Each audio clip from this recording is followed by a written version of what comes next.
Hello everyone, আজকে আমি আমার 7 মাসের আনসোকে লাঞ্চে দেবো খিচুড়ি। তো খিচুড়ির জন্য আমি এখানে নিয়ে নিয়েছি বাসমতি রাইস, মুগ ডাল, এই দুটোকে খুব ভালোভাবে ধুয়ে নিয়ে নিয়েছি। আর একটা নিয়েছি আলু ডুমু ডুমু করে কেটে, একটা গাজর কেটে নিয়েছি ডুমু ডুমু করে কেটে। তো আমি এই রেসিপিটা কীভাবে বানাচ্ছি সেটাই শেয়ার করব, চলুন দেখতে থাকুন।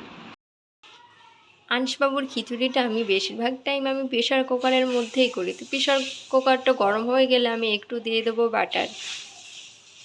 আনসবাবুকে আমি এই বাটারটাই সবসময় দিয়ে থাকি। তো বাটারটা আমাকে ডক্টরই সাজেস্ট করেছেন, আপনারাও চাইলে আপনাদের বেবিকে দিতে পারেন। তো এখানে আমি একটু বাটার দিয়ে দেব। এখন আমি কেটে রাখা সবজিগুলো দিয়ে দেব। সবজিগুলো এখন নাড়িয়ে চাড়িয়ে নেবো একটু ভালো করে। তো 1 মিনিট মতো আমি নাড়িয়ে চাড়িয়ে নিয়েছি সবজিগুলো। এখন ধুয়ে রাখা চাল ডালটা দিয়ে দেব। তো আনসবাবুকে আমি মাঝে মধ্যে গোবিন্দভোগ চালেরও খিচুড়ি বানিয়ে দিই।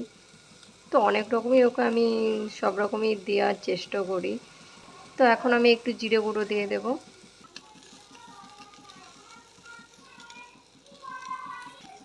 একটু আমি হলুদ গুঁড়া দেব।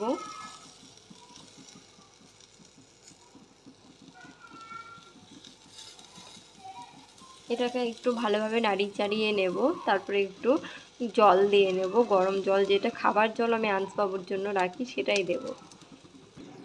এখন আমি 1.5 কাপ মতো খাবার জলটা দেব। তারপরে প্রেশার কুকারের ঢাকনাটা বন্ধ করে দেবো, 6টা সিটি দেব। এখানে আনসবাবুর খিচুড়িটা পুরোপুরিভাবে কমপ্লিট হয়ে গেছে। খিচুড়িটাকে এখন আমি পিউরি করে নেব মিক্সার ব্লেন্ডারের সাহায্যে। তো আনসবাবু এখন হাতে ম্যাশ করে খেতে পারে না, সেহেতু আমি আনসবাবুকে পিউরি করেই খাওয়াই। তো এখানে আমার আনসবাবুর খিচুড়ি পিউরি করাটা কমপ্লিট হয়ে গেছে। এখন আনসবাবুকে আমি লাঞ্চে দেবো খিচুড়ি পিউরিটা। তো আমার আনসবাবু খুব ভালো খায়। তো মোটাও করিনি, খুব পাতলাও করিনি, ঠিক এইরকমভাবে এই যে আনসবাবুর খেতে সুবিধা হয়। চলুন এখন আনসবাবুকে দেওয়া যাক। যে আনসবাবুর পাপা খাইয়ে দিচ্ছে, এরকমভাবেই ঠিক খাওয়াতে হয়, বাইরের থেকে একটু দেখাতে হয় আর এরকমভাবেই খাওয়াতে, তাহলে এনজয়ভাবে খাই এরকম। খেয়ে নাও, পাপার সাথে খেয়ে নাও। একটু সেই গলাই ঢালতে হবে মনে হচ্ছে।